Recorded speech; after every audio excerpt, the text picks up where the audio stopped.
I have told Sandeep, don't put me after Kabir. He didn't listen to me. Nobody will listen to you if you go after Kabir. But Kabir, that was outstanding. Where is Kabir? That was absolutely outstanding, my friend. It's always a pleasure to listen to Kabir.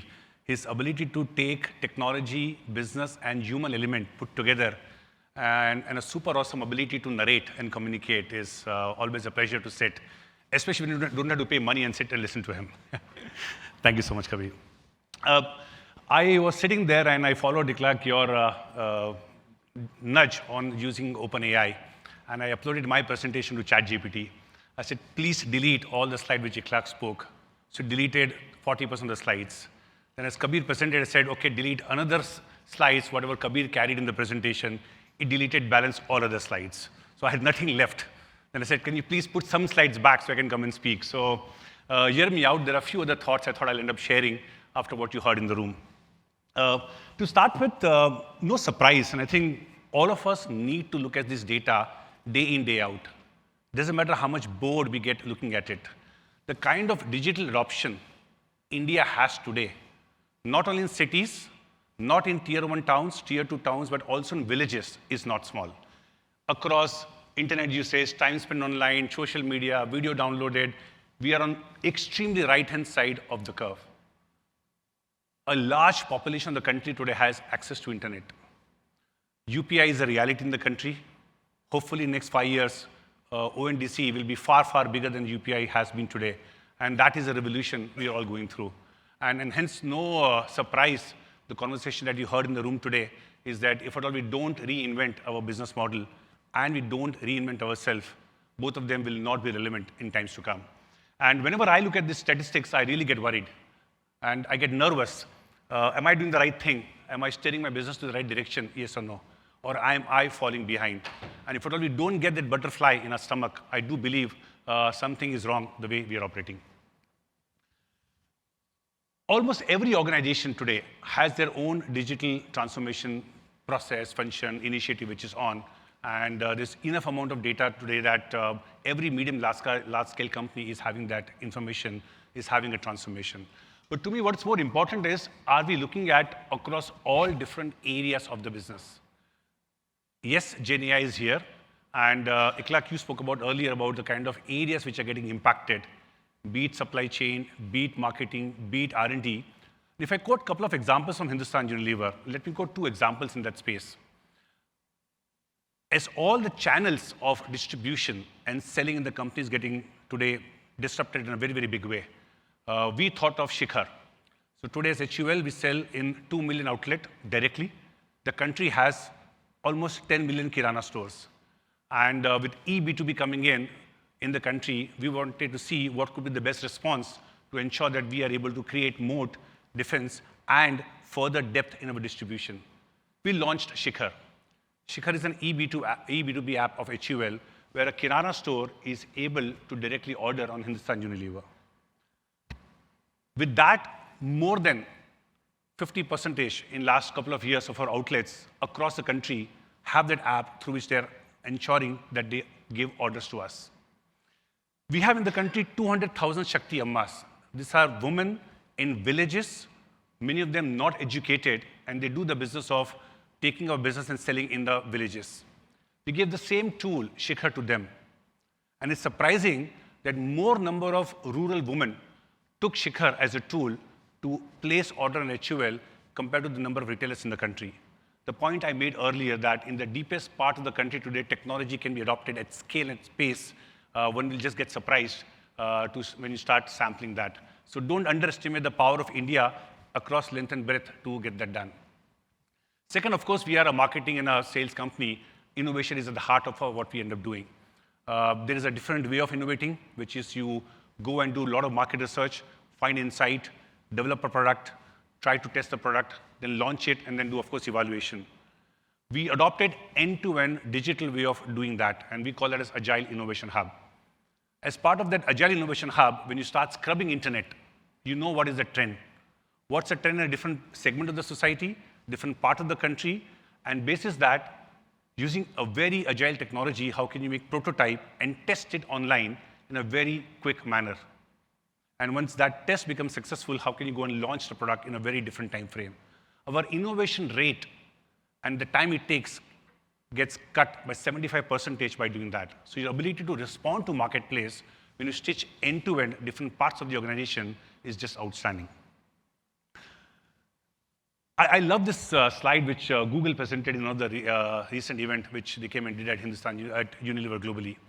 And it's a pretty profound statement by the team, the leader who's leading their moonshot capability, that it all starts how well you define the problem, how bold you define the problem. If you are defining a problem that I want a car which can run 50 miles per gallon, that's the solution you'll end up getting. But if your problem definition to start with is very, very different, how can I have a car which can run 500 miles per gallon, then the solution thinking will be completely different. So in our business, are we doing this on a daily basis? Are we encouraged enough to define a huge problem and then find an extremely radical solution through breakthrough technology? People say in the Western world, you get money, you get technology, you can solve a problem.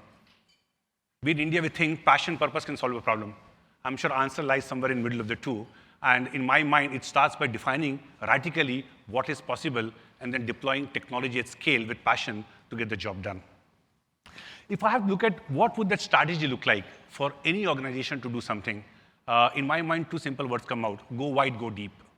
If neither of the two, or if only one of the two happens, doesn't matter how clever the strategy is, it'll never get executed. And what do I mean by that?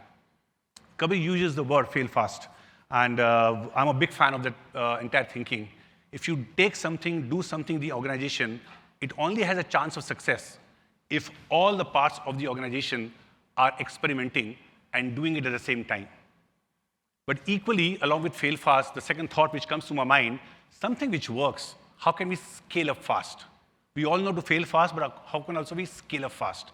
In my mind, which is what I thought about, that you have to pick up any technology and ensure that it goes across the organization. And once something works, our ability to ensure that we scale up fast is what will determine the amount of ROI you end up getting from that investment. Secondly, ABC. We all have learned, of course, our own alphabets. These are the 3 new alphabets I teach to people now. I talk about it. I learn every day. A for AI, B for big data, C for cybersecurity. And the reason I'm using all these 3 letters together, because it doesn't matter how good you do a job with AI, if you're not disciplined enough to manage your data, capture data, and leverage it, AI will not be as powerful as it could be for your business model. Equally, having done A and B, if C doesn't happen, it's again a massive threat. Any large and a small organization today cannot say that cybersecurity can happen, if at all, to my business. We all have seen recent examples of a big bank in US which got impacted in a massive way. And every single day, I'm sure all of us are in the room, our organizations are getting impacted by cybersecurity. And when you look at that, you have to always ensure that whatever we do in A and B, if C does not follow A and B, we are exposing ourselves. Phishing is an extremely easy way of getting us exposed to what technology can end up coming and disrupting to all of us. So there are very many different ways, in my mind, we have to ensure that across the organization, the message is very clear on ABC. And this is where also it talks about going deep.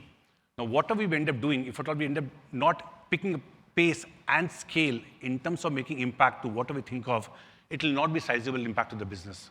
So to me, it's extremely important. Look at the business model and look at the ABC, and does it stand the test of ABC? Have you ensured that all 3 elements have been put together to do it? Once we do that, in my mind, you can start an approach left to right or right to left. Any automation which is done by saying, I have a technology, let me see what I can solve with it. It will have X impact and a Y adoption in the organization. But if you go right to left, what's the problem I'm trying to solve? And then put technology behind it, in my mind, there's a far higher chance of getting success done. I have led many large initiatives for Unilever and for HUL, and every time I have gone left to right, picked up a technology, given people something different what they have done, it has never got culturally adopted, and it never got traction in the organization. But the moment I went right to left, what's the problem I'm trying to solve? What are the pain points people have? Then you put a solution behind it, it genuinely does a magic. You were quoting Kabir about the example of forecasting. And today, many organizations end up spending a month or 2 to generate end-to-end forecast. By the time the forecast is ready, it's already stale because life has moved on. We also tried, in fact, some of us, Kabir, went and spent time in Microsoft in Redmond. And I was genuinely impressed by the amount of work they had done on machine forecasting. We brought that, took it within Unilever, implemented now in HUL as well. And it is just amazing that the amount of forecast accuracy without human touch can be equally efficient, which is done with a lot of human touches. So my idea was, can we sample, can we pilot? We generate forecasts all 12 months in the year. Don't give it up. 4 months in a year, every third month of the quarter, can you not forecast manually? Let machine forecast. Use that as a challenger model. So people start getting comfortable to adopt a new technology. And they just wonder that amount of learning, the machine learning element of the component ends up doing at a very less cost. Once you have your data right, once you have your history right, and you put right algorithm on it and keep learning from it, it becomes absolutely fabulous. The risk which we had at one point in time that will I get a black box output is no longer there, the kind of routines which are there, which explains what assumptions, why it has been made before a forecast comes out. So in my mind, these things are real and happening now. Third example, we're looking at repetitive tasks. We have lots of bots in the company, and every area has got automated. Then we realize once you put a bot automated, it is as good as a human being which is put somewhere in the system. If the human being stops learning, becomes stale. Equally, when a bot stops learning, becomes stale. If the process around the bot has changed and the bot has not changed, you start having errors done every time the bot operates. So risk of a bot going wrong is far, far higher and a damage than a human being making an error. And which is why the whole idea was, can we start moving a thinking from automating a process to making a digital twin, where you stitch end-to-end process and ensure that not only one part of the organization is automated, but end-to-end everything gets automated, and you almost put a digital twin by clubbing together all the automations. As we did that, we realized the amount of chances for bot going stale is much, much lesser the moment your thinking changes from automation to a digital twin. So those are some examples I thought I'll end up quoting as I talk about this. It is absolutely imperative that our people are learning. Yes, they have to learn the core skills of accounting and reporting, but equally are they getting upskilled in a big way to what digital can do, and then are they applying that to solve the business problems?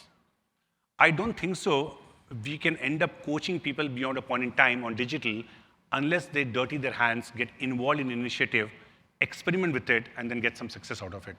So the journey, in my mind, is extremely crucial for all our teams in finance, especially, to ensure that they are making this progress from where they are to phase 1 and phase 2. Otherwise, people will be left behind. And then this is where I thought, let me end up closing that. I hope in the room, all of us are feeling the butterflies. And every time I talk to my team, I keep reminding them, are you feeling the butterflies? If not, something is wrong, and it's a matter of time we'll be left behind. And then we don't have to blame a computer for costing our jobs. It's just because we did not keep pace. And it's like one of the points you mentioned earlier, that you can't take the human out of the loop, I think is extremely crucial. But an easiest way to get human out of the loop if the human is not keeping pace with technology and business model changes. So those are the messages I wanted to land as part of my conversation today. Thank you so much for listening to me.